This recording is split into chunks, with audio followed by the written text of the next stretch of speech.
글로벌 증시의 핫한 이슈들 그리고 핫한 종목들 통해서 투자 전략 세워보는 굿모닝 라이브 시간입니다. 타이거인베스트의 황윤석 대표와 함께합니다. 안녕하십니까? 안녕하십니까? 오늘도 핫한 소식들로 출발해 볼까 하는데 네. 당연히 오라클 얘기부터 해야 되겠죠. 지금 시간 외거래에서 놀랍습니다. 네. 사실 처음에는 좀 주춤하는 듯 하다가 가면 갈수록 지금 상승폭이 커지고 있는데 대표님은 왜 이렇게까지 많이 오른다고 생각하세요? 네, 이게 지금 실적 발표 이후에 지금 애프터마켓에서 지금 현재 보니까 28% 가까이 지금 급등하고 있습니다. 28%요? 네. 제가 들어오기 직전에 확인했을 때 22%였는데 더 오르고 있네요. 네, 그렇습니다. 예. 그러니까 이게 지금 그 개인 투자자들이 예측하기가 쉽지 않은 게 주당 순이익이나 지금 매출은 시장 예상치를 하회한 걸로 발표가 됐거든요. 그렇죠. 그런데 이렇게 급등한다. 분명히 이유가 있겠죠. 네. 그런데 이게 이유가 뭐냐면 그 향후 고객한테 제공해야 될 서비스 계약 규모 이 자체가 지금 이번 분기에만 359% 폭증한 걸로 나타났고요. 그다음에 그 금액으로 따지면 4,550억 달러라고 하는데 이게 클라우드 서비스에 대한 대규모 계약이 이어지고 있다 이렇게 해석을 해서 앞으로의 실적 전망은 훨씬 더 좋아질 것이다 이렇게 얘기가 되고 있습니다. 그리고 오라클의 이제 CEO가 발표를 했는데 이번 분기에만 여러 고객사의 수십억 달러 규모의 계약 4건을 체결했다 이렇게 발표를 했고요. 그다음에 이번 회계연도에 이제 그 클라우드 인프라 부문의 매출이 77% 성장했다. 그래서 180억 달러로 180억 달러 정도가 전망이 된다 이렇게 얘기를 하고 있고요. 향후 5년간은 1,440억 달러 규모까지 급증할 걸로 예상이 된다. 이런 뉴스가 나오면서 지금 그야말로 폭등하고 있다 이렇게 말씀드릴 수 있겠습니다. 폭등이라는 표현을 충분히 써도 되죠. 네, 그렇습니다. 그래서 오라클은 앞으로 또 아마존, 구글, 마이크로소프트와의 멀티 클라우드 데이터 서비스 사업을 토대로 해서 지속적인 성장이 예상이 된다 이렇게 발표가 나오면서 지금 급등을 하고 있는데요. 이 오라클 발표하면서 오라클뿐만 아니라 AI 소프트웨어 관련주들도 동반 강세를 보여주고 있고요. 특히 AI 모델 훈련하고 또 이 운영을 위해서 엔비디아의 GPU, 그래픽 처리 장치를 포함해서 고성능 컴퓨터 하드웨어를 대량으로 구매하고 있기 때문에 엔비디아를 포함해서 AMD, 브로드컴 같은 지금 AI 하드웨어 반도체 관련주들까지 일제히 상승하는 모습을 보여주고 있으니까 사실 이 오라클의 실적 발표 영향이 엄청나다라고 얘기를 할 수가 있을 것 같아요. 지금 차트를 통해서 한번 보실 텐데요. 지금 이게 일봉 차트입니다. 근데 지금 여기 보면 여기 장대 양봉이 섰는데 뭔가 지금 난리가 난 것처럼 보이잖아요.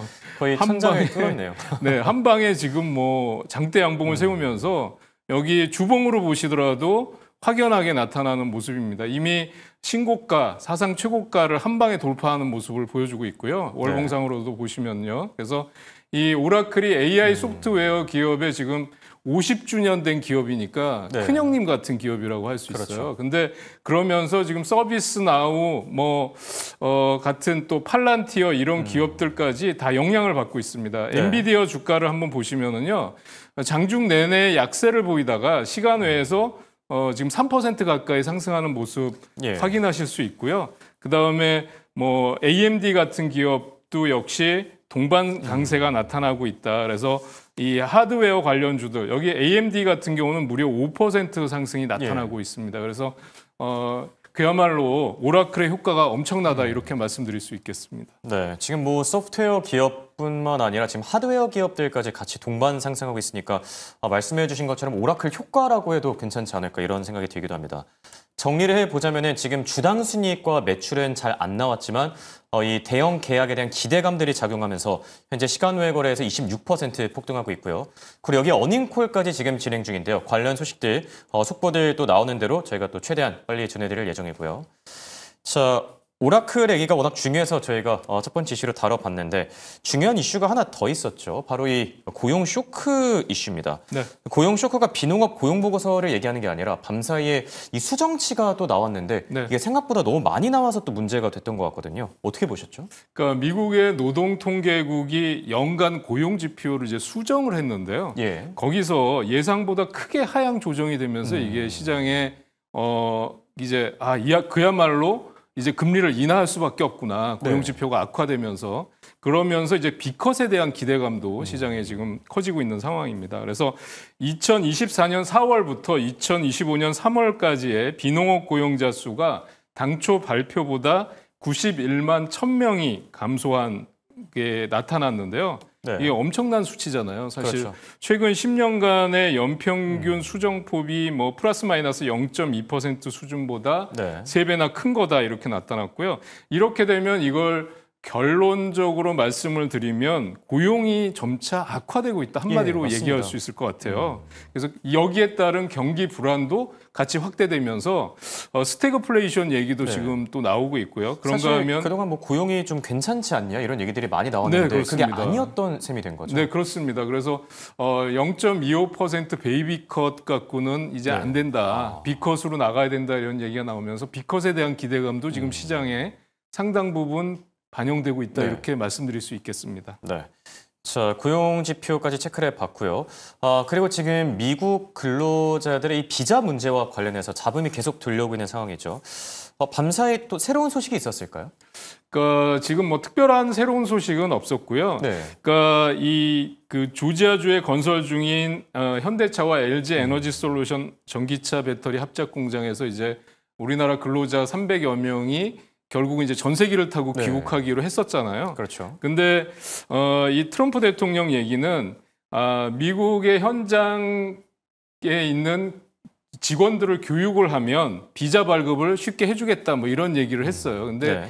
이게 사실 지금 미국에 공장 짓고 거기서 생산하고 그다음에 현지인들을 채용하고까지 엄청난 투자를 한 우리나라 기업의 입장에서 보면 사실상 교육까지 시킨다 그러면 이 또 기술력에 예. 대한 이게 또 뭐 유출되거나요? 유출 예. 우려도 있는 거거든요. 그렇죠. 그러니까 그야말로 모든 걸 다 내어달라라고 네. 하는 무리한 요구를 하고 있는 거니까 저는 이게 받아들이기 쉽지 않을 거라고 생각하고요. 이런 무리한 요구 조건을 쉽사리 기업에서 어느 기업이나 쉽게 용인하기는 어렵지 않을까 이렇게 보여집니다. 그래서 이 부분에 대한 얘기는 기업들 입장에서는 상당 부분 오래도록 고민을 할 수밖에 없겠다. 네.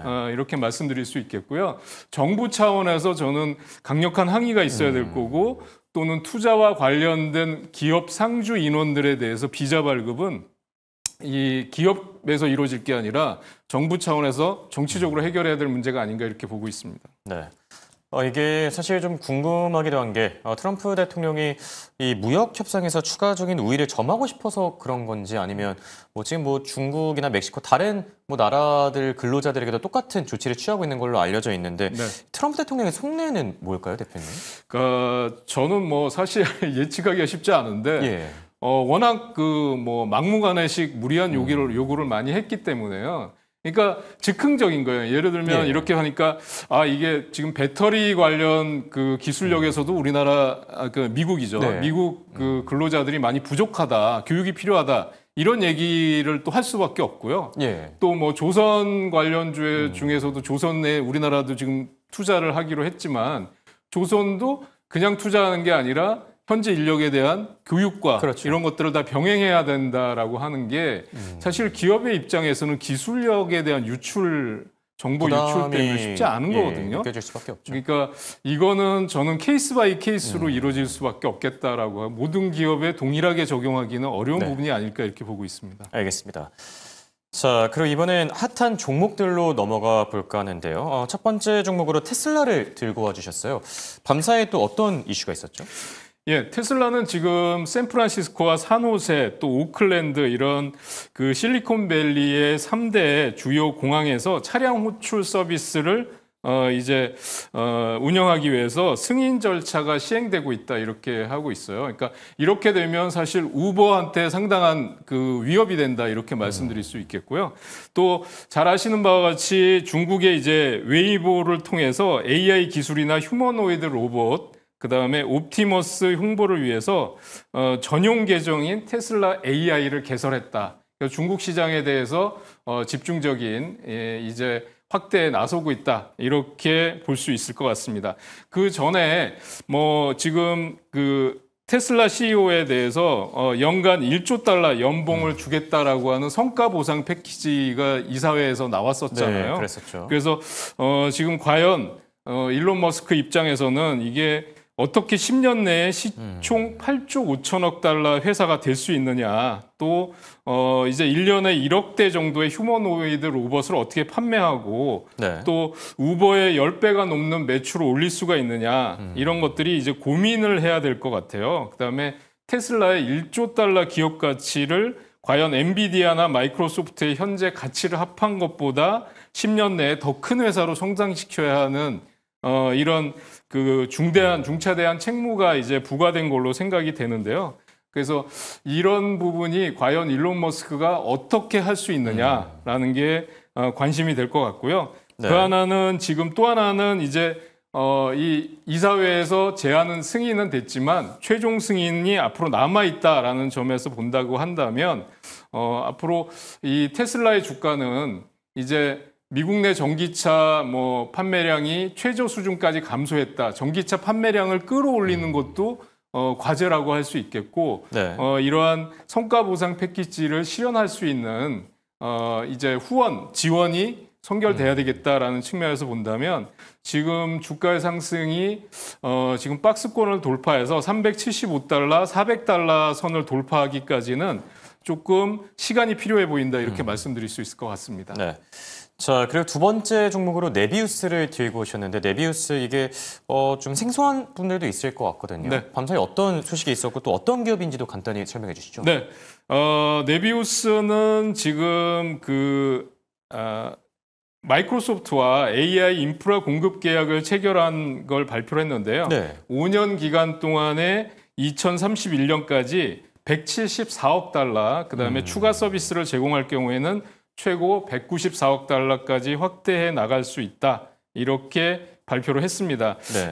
그래서 그 네비우스 그룹이 어떤 데인가라는 걸 좀 설명을 해드리면 AI 클라우드 쪽인가? 기업이다 예. 이렇게 말씀드릴 수 있을 예. 것 같아요. 그래서 지금 이 수요가 급증하면서 네오 클라우드 관련주들 쪽으로 지금 시선이 모아지고 있는데 네. 오라클도 지금 실적 발표를 했는데 오라클도 지금 AI 소프트웨어 클라우드 그렇죠. 기업이라고 말씀드릴 수 있잖아요. 그래서 지금 이 마이크로소프트에 대해서 클라우드 서비스를 제공하는 계약을 했다. 그래서 프리마켓에서 지금 50% 정도 주가가 급등하는 걸로 나타났는데요.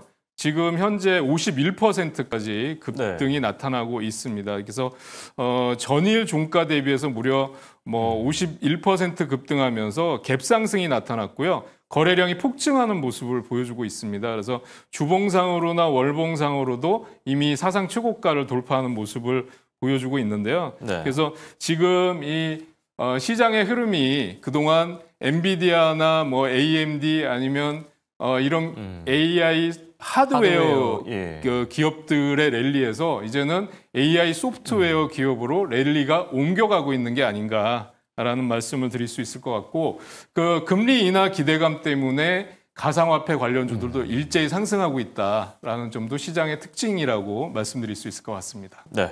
자, 그리고 세 번째 기업으로 유나이티드 헬스를 꼽아주셨는데 버핏이랑 마이클 버리가 저가에서 줍줍한 이유가 있는 것 같아요. 밤사이 8% 폭등했는데 간단하게 어떤 이슈 때문인지 짚어주시죠. 네, 우선 이 메디케어하고 메디케어 서비스 센터가 제공하는 그 스타 등급 예비 결과를 발표를 했는데요. 네. 전체 가입자의 78%가 4성급 이상, 그러니까 별 4개 이상이죠. 별 4개 이상의 플랜을 추종한다. 그래서 이렇게 되면 정부 보조금이 증가하는 효과가 있기 때문에 네. 이런 기대감 때문에 급등했다. 이렇게 말씀드릴 수 있을 것 같고요. 지금 현재는 뭐 한 8% 정도 상승이 나타나고 있습니다. 시간에서. 그래서 미국 내 건강보험 가입률 1위 기업이다라는 점 말씀드릴 수 있겠고요. 아까 얘기해 주신 대로 워렌 버핏이나 마이클 버리의 투자 이후에 주가가 좀 그 상승 추세로 네. 돌아서고 있다 이렇게 말씀드릴 수 있겠습니다. 자,